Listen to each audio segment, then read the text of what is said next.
তোমার ঘরে বাস করে কারা হায় মন জানো না, তোমার ঘরে বসতে করে কয়জন মন জানো না, তোমার ঘরে বসতে করে কয়জন। তোমার ঘরে বাস করে কারা হায় মন জানো না, তোমার ঘরে বসতে করে কয়জন মন জানো না, তোমার ঘরে বসতে করে কয়জন। একজনে ছবি আঁকে এক মনে ও হয়ে মন, আরেকজনে বসে বসে রং মাখে। একজনে ছবি আঁকে এক মনে ও হয়ে মন, আরেকজনে বসে বসে রং মাখে। সে ছবিখানা নষ্ট করে কোনজনা কোনজনা, সে ছবিখানা নষ্ট করে কোনজনা কোনজনা। তোমার ঘরে বসতে করে কয়জনা মন জানো না, তোমার ঘরে বসতে করে কয়জনা। আসসালামু আলাইকুম everyone, welcome back to Rupkotha's mom blogs Belgium.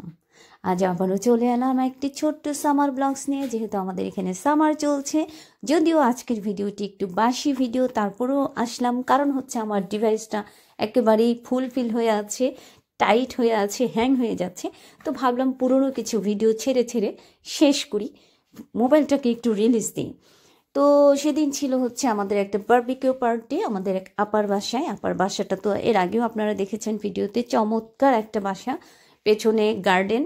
প্রবাসে আসলে গার্ডেন সহ বাসা অনেক আছে, কিন্তু সেটা শুধুমাত্র সামারেই প্রপার ইউটিলাইজ হয়।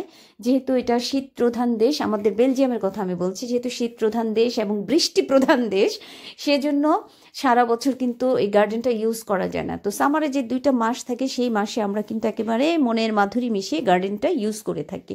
সেটা যারই হোক গার্ডেন, সবাই চেষ্টা করে সবাইকে নিয়ে সেই গার্ডেনে বারবিকিউ পার্টিটা অ্যাটলিস্ট একবার হলেও দেয়ার। তো সেই অনুযায়ী আমরা চলে গেলাম আপার বাসায় বারবিকিউ পার্টি করতে। তো দেখতেই পাচ্ছেন আমি কিন্তু বেশ পাকা রাঁধুনি হয়ে দাঁড়িয়েছি, একেবারে কোমর গুজে। আসলে কিছু ফটো সেশনের এবং কিছু ভিডিওর জন্য আমি পোজ দিচ্ছিলাম, এটাই, এর বেশি কিছুই না। কারণ আমি ওখানে এত গরম ছিল, ওখানে দাঁড়িয়ে যে আমি একটু সহযোগিতা করব সেটার উপায় ছিল না। তো অন্যান্য ভাবিরা করেছেন, ভাবিরা খুবই অ্যাক্টিভ, আমার মতো অলস না। তো ওনারা করেছেন, বিশেষ করে ইতিভাবি যথেষ্ট সহযোগিতা করেছেন এবং সবসময় উনি যথেষ্ট সহযোগিতা করে থাকেন। যে কারোর বাসায় যে কোনো পার্টিতে গেলে ইতিভাবি খুব সুপার অ্যাক্টিভ থাকেন, চেষ্টা করেন সবারকে একটু মানে একটু হাত বাটাতে। তো যাই হোক, দেখতে পাচ্ছেন কি কি খাবার ছিল সেদিনের আয়োজনে। উফ, এখন তো দেখে আমার আবারও জিভে জল চলে আসছে। ইনফ্যাক্ট আমি এখন খুবই ক্ষুধার্ত অবস্থায়। আসলে এই ধরনের ভিডিওগুলো দেখা বা ভিডিওগুলো মেক করা খুবই কষ্টের হয়ে যায়। আর আপনাদের কেমন লাগছে সেটা অবশ্যই জানিয়ে যাবেন। আশা করি আপনাদের আজকের ভিডিওটি ভালো লাগছে। যদি ভালো লেগে থাকে তাহলে অবশ্যই সুন্দর একটি কমেন্ট করে যাবেন এবং ফলো দিতে ভুলবেন না যদি আপনি ফলোয়ার না হয়ে থাকেন। আর অবশ্যই লাইক তো দিতেই হবে। যদি বেশি ভালো লেগে থাকে তাহলে একটু কষ্ট করে একটু শেয়ার দিয়ে দিবেন আপনার টাইমলাইনে অথবা আপনার পছন্দের কোনো গ্রুপে। আর এই যে ভাবিরা সবাই ফটো সেশন নিয়ে ব্যস্ত, আর আমি তো যেহেতু blogger, you have to know, sorry, you have to বুঝতে হবে। এই যে খাচ্ছি দাচ্ছি, এটা আবার আরেক দিনের খাবার, 2টা ভিডিও এক হয়ে গেছি। মাবুদ, এটা কোনো কথা হলো?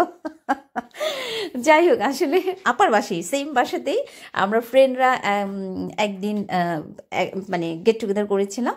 সেটা হচ্ছে না, আপার বাসায় না, তো এটা মনে হয়, ওরে এটা তো মনে হচ্ছে ও ইয়েস, মম ভাবির বাসায়। ও সরি মম ভাবি, তুমি যদি ভিডিওটা দেখে থাকো, তোমার সেই হাঁস পার্টিটা ছিল সেদিন। ও সরি, হ্যাঁ, মম ভাবির বাসায় সেদিন হাঁস পার্টি ছিল। মম ভাবি ইংল্যান্ড থেকে এসেছিলেন, তো ওখান থেকে আসার পরে উনি কিছুদিনের জন্য আমাদের সাথে খুব মজা করেছেন, এনজয় করেছেন। তো পরদিনেই আমাদের বারবিকিউ পার্টির পরদিনই মম ভাবির বাসায় ছিল হাঁস পার্টি। উনি ইংল্যান্ড থেকে হাঁস এনেছেন এবং সেই হাঁস আমাদেরকে রান্না করে খাইয়েছেন।